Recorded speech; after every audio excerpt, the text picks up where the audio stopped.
नित्यानन्दकरी वराभयकरी सौन्दर्यरत्नाकरी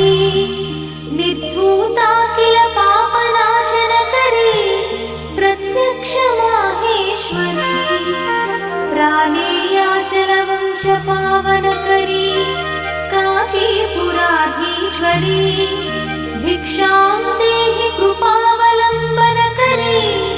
Mata Annapurneshwari Mata Annapurneshwari